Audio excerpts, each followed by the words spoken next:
Hello everyone, कैसे हैं आप सब।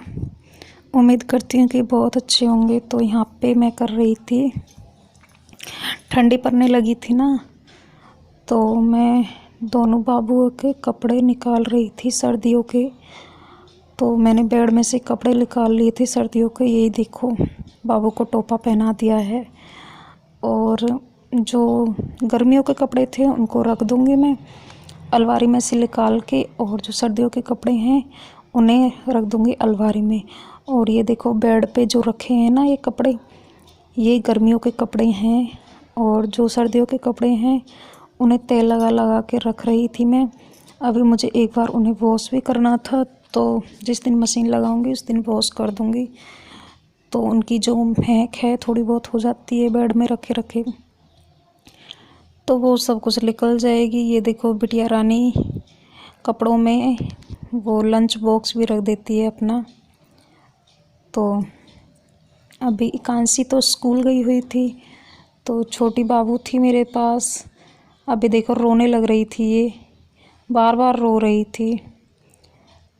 तो मैंने सोचा अपने पास ही बैठा लेती हूँ उसे, तो थोड़ा बहुत खेलने लगी है। अब देखो, खेल रही थी।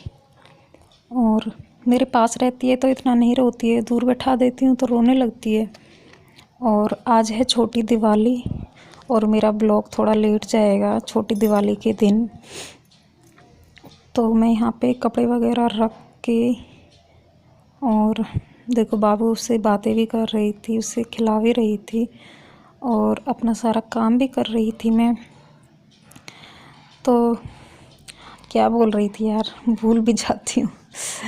तो छोटी दिवाली थी मैंने, और थोड़ी बहुत सफाई भी करनी थी, कपड़े भी वॉश किए हुए थे। और बेड पे जो गद्दे थे मेरे, उनको मैंने बाहर धूप निकली हुई थी तो मैंने सुखाने के लिए डाल दिए थे। और बस यही था, और क्या। इस ब्लॉग में मैं आपको कहीं भी बातें करती हुई नहीं दिखूंगी, बस काम करती ही दिखूंगी। यहाँ पे बाबू बहुत ज़्यादा रो रही थी तो मैंने उसे गोदी में ले लिया था, और उसी को ही टहला रही थी थोड़ी देर के लिए। तो ये देखो, सारा कुछ बिछाया हुआ था मैंने बाबू के लिए। ये देखो, रोई जा रही थी बार बार।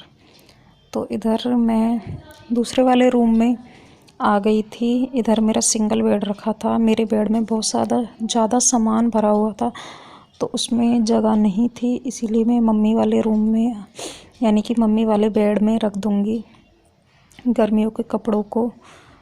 तो इधर करने लगी थी मैं अपनी जोत को साफ़। तो कल पूजा होती ना, तो इसीलिए दिवाली वाले दिन पूजा होती, इसीलिए मैं लग गई थी जोत को लगे हाथ साफ़ करने के लिए। बाबू को दिया था मैंने सुला, और वैसे मैंने की हुई थी, जोत को सफा किया हुआ था, 1-2 दिन पहले किया हुआ था। फिर भी मैंने सोचा कल पूजा करनी है, दिवाली है, तो सोचा मैं इसे साफ़ कर देती हूँ। तो वही आपके मैंने मतलब कोई पेपर नहीं बिछाया था मंदिर के ऊपर, तो मैंने ऐसे ही पोंछ के उसे रख दिया था। ये देखो, यहाँ पे मैं कर रही थी, ये थी राम सीता और लक्ष्मण की मूर्ति थी।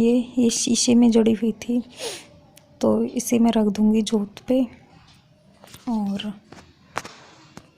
मेरा जो ब्लॉग है ये थोड़ा लेट आएगा, मैंने आप लोगों से बोल भी दिया था पहले। तो क्योंकि बाबू दोबारा से बीमार हो गई थी, और दिवाली वाले दिन का मैंने ब्लॉग डाल दिया है। ये है पीछे का क्लिप, मेरी थोड़ी आगे पीछे हो गई थी, तो मैंने सोचा ये वाली अब डाल देती हूँ। और ये देखो, मैं सारा कुछ, और जो मेरी लक्ष्मी जी और गणेश जी की जो मूर्ति थी ना पुरानी वाली, उनको मैं डलवा दूँगी नहर में, और जो दूसरी वाली लेके आऊँगी उन्हीं की पूजा करूँगी। आप लोगों को मैंने बता भी दिया था पहले वाले ब्लॉग में, नहीं देखा है तो जाके प्लीज़ देख लीजिए। और दिवाली वाले दिन बाबू बहुत ज़्यादा बीमार थी, तो मैं उसको डॉक्टर के पास भी लेके गई थी। ये देखो कैसा लग रहा है मेरा मंदिर, और मैं जोत वगैरह घंटी वगैरह सारा कुछ लेके आई थी।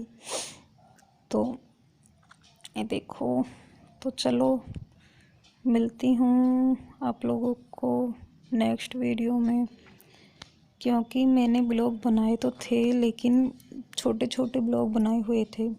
तो यहाँ पे मैं आप लोगों से कुछ बातें कर रही थी तो मैंने आवाज़ को कर दिया है कट अपनी को उस वाले को। ये देखो, ये मैंने मिट्टी से बना, और जो धूप वगैरह निकलती है ना, जोत में से जो सामान होता है उसे मैं इस मटकी में रख देती हूँ।